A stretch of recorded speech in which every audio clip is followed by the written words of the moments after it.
Hello, I'd like to give you a little assistance on 3.3 number 18, which is looking at the isomorphism from Z5 to S. So remember, Z5 is the congruence classes mod 5, and it goes to S, and S is a subset, actually a subring of Z10, that's 0, 2, 4, 6, 8, right? So we're looking for some, say, rule that will go from here to here, and they give us this rule that's sort of the candidate rule.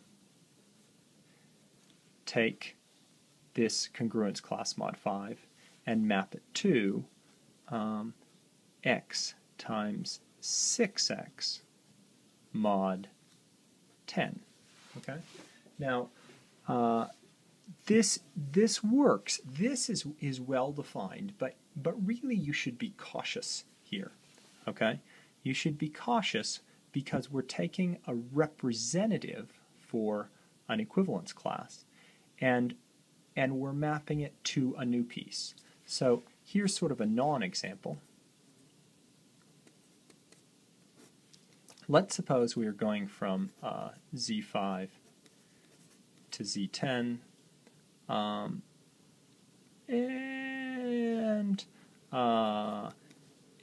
G of x mod 5 was equal to, say, 7x mod 10. Well, the problem is that you have different representatives for cosets, right? So mod 5, the coset represented by 1 is the same as the coset represented by 6.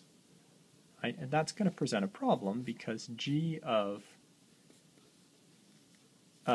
let's say, 1 mod 5 equals 7 mod 10, and G of 6 mod 5 equals, now these are the same element, right? I mean, because an element in Z mod 5 is that congruence class. So it maps that element to this, and it also maps it to, let's see, that's 42, just following this rule, 42, it's an ugly 2, mod 10, which is the congruence class 2 mod 10, and not that. So it's mapping the same element to two different things. Okay? So the main issue over here is really well defined. Is this map well defined? So F is well defined. How do I prove that? Let x mod 5 be equal to y mod 5. So two congruence classes are equal if the difference of their representatives equals q times 5 for some integer q, right? So what do we have here? We have, now I have to show you that eventually somehow f of x mod 5, regardless of what this representative is and this representative, as long as I use this fun little fact, is equal to y, f of y mod 5. So how do I do that? Well, this, just following the rule up here, is 6x mod 10, and f of y, right, equals 6y mod 10. So I want to show that 6x mod 10 equals 6y mod 10, right? Thus showing that the function is well defined. So how do I show that these two equivalent classes are the same? Well, I show it the same way as I observed it up here. I say 6x minus 6y had better equal a multiple of 10. Well, 6x minus 6y is equal to 6 times x minus y, which is equal to 6 times q times 5, which is equal to 3q times 10. Therefore,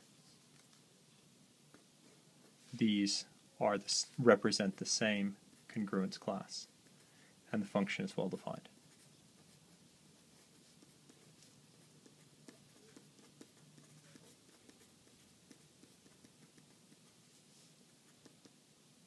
Is well defined.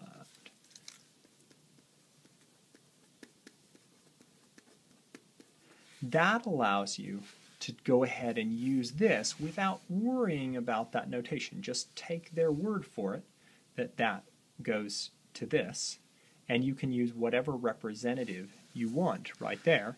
So the normal rules will look something like for all x and y in Z5,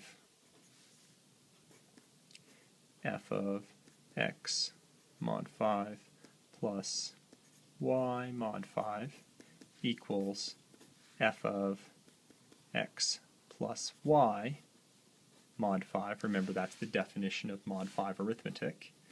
Well, this is a representative, so it's fair to apply the definition to it. So that's 6 times x plus y, right, mod 10.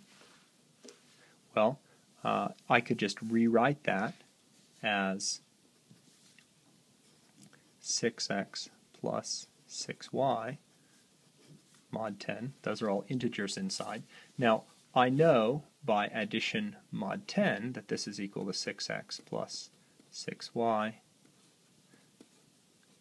mod 10, right? That's the way mod 10 arithmetic works. And this is f of x mod 5. This is, by definition, y mod 5. And except for my horrible handwriting, that should work pretty well. Now, you have to do a second part here, x mod 5 times y mod 5. But life should be really grand from that point on. So the important thing is establishing that it's well defined once and for all.